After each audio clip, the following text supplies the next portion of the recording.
You came into this world to live and be more than you can imagine. If given the chance, listen to your heart more, because that is where magic will happen. I lay here today and feel the power of my last breath. I am not afraid of the end. I accept and surrender to my new friend. His name is death. Life is not linear. It's a magnificent dance that invites us to be more than we can imagine. But that doesn't mean growing is easy. I'm George Kalantzis, and welcome to Tough Transitions. In this podcast, I'll share stories from my own life and the stories of others so you can fully accept yourself and rewrite the way you see the world, to stop holding yourself back from your best self and your extreme power. This is your path. Your life is unfolding exactly the way it was intended. Learn how to connect your heart, listen to your voice, and free yourself from limitations and expectations so you can claim your true, unlimited potential. Welcome back to another episode of The Art of Tough Transitions. Today, I began the podcast with a poem from my book, The Last Breath. Because when I began writing my book, my dad let my family know he was slowly dying of cancer. The disease spread into his bones, and it's literally eating away his insides. And seeing him through the process has been one of the most painful experiences to watch from afar. And I've seen a lot of death in life. Yesterday, he turned 73. And the cancer is getting worse. It's in his organs. And we don't know how much longer he has left. So as a family, we went out to Boston. We had a great time. We ate some good food. And then after that, we went to the casino. And to see the look of joy on his face, to just be a kid in the casino with him and laugh and hug and play on all the machines was probably one of the best times we've had in a long time. Watching him to surrender to something he can't control, it's a powerful reminder that our last breath can come at any time. And although it can seem a little bit morbid, but from a 30,000 foot view, if we take our experiences, knowing that our last breath will come at any time, it's really a potent elixir to fuel our lives.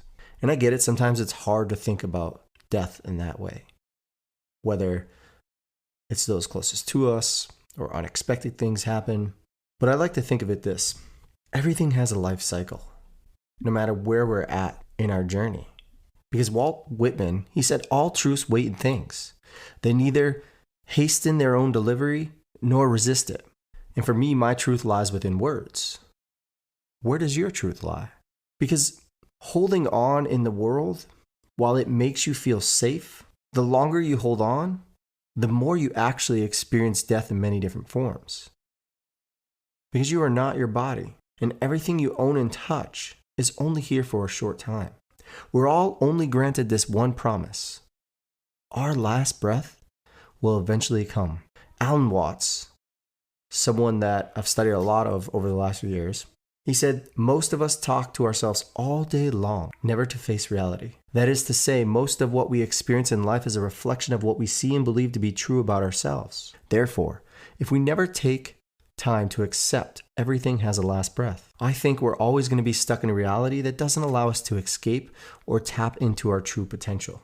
Because we wish away hardships and we cling to stories that we know.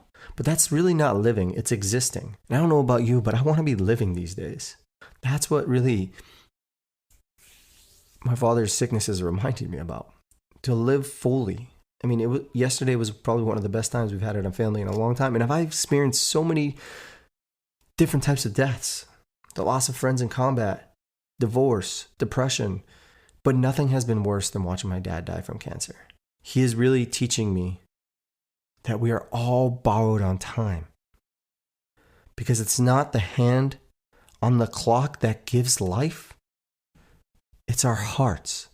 And people like my dad, who dance with this darkness every day, have accepted this uncomfortable truth. Their uncanny relationship with death allows them to surrender to a natural part of life that we have to all learn to embrace. Death in many different forms. While it's hard to accept, we can find ways to live deeper in the moment as much as possible with this concept of the last breath. I know that I've created a lot of space in my life by accepting this, especially coming to face with death itself. And I asked myself, if the end is death and this is life, then what am I searching for? And this awareness has allowed me to slow down and be open to new interpretations, of regardless of the outcome or how painful they may seem. Because you must remember that everything takes a last breath. Sometimes, yes, it takes a deep suffering to accept this truth. But if you think about it on a bigger picture, even stars collide and produce a new world from what seems lost. So I hope that today's podcast really allows you to see that everything has a last breath. And when you can accept that, you can really start to meet your true self. And you also take time to appreciate what you have. No matter what happens or happened, sometimes just breathing is all you need to look at the bigger picture in life.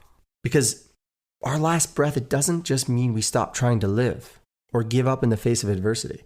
It means we surrender to the ideas and beliefs that prevent us from being able to fully breathe. And then when we can finally do this, we can rest easy knowing that we're on our way transcending into something far greater than ourselves. It took me 35 years to see my dad cry. I can't remember any time that he shed a tear in my whole entire life. But the tears that I see him shed today, I believe, are his way of clearing a path for his soul calling. And the tears stitched together the divides that we created between ourselves many moons ago. When I embarked on this journey through divorce and self-discovery and all the things, one of my mentors said, though we're all different on the outside, we're all together in spirit. And underneath our scars lies a universal truth. I had no clue what she meant at the time. But today I know exactly what she meant. We must learn to live with the fact that our last breaths will come. And I'm human like you, so I can't say that I'm grounded every day.